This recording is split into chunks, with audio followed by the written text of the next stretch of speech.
Inihandog ng Stand UP ang kanyang tema sa taong ito, Unite to Fight, Unite for our democratic rights, Fight for a University of the People. Nakikita natin na daw sa pagpasok natin dito sa pamantasan, ibinubungad yung pagiging National University ng UP, sabi nila, accessible tayo to the poor and marginalized sector of the Philippine society and that we will cater to the needs of the Filipino people for nation building and national development. Pero ano po yung nangyayari? Ano yung ginagawa nila sa UP ngayon?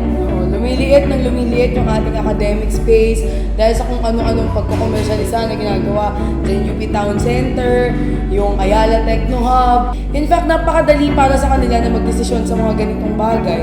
Pero yung tungkol sa ating mga Yolanda Cross-Registrant sa Diliman, hindi nila mapag-usapan sa loob ng 3 buwan ng kaganapan ito.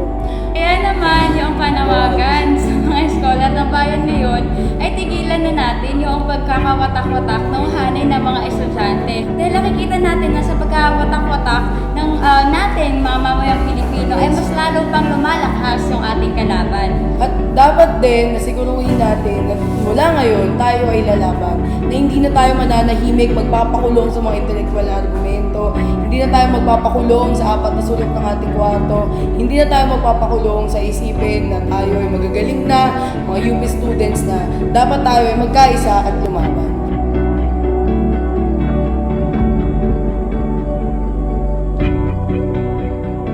Mula sa tunay palaban ng kabayan, Student Alliance for the Advancement of Democratic Rights in UP, Stand UP.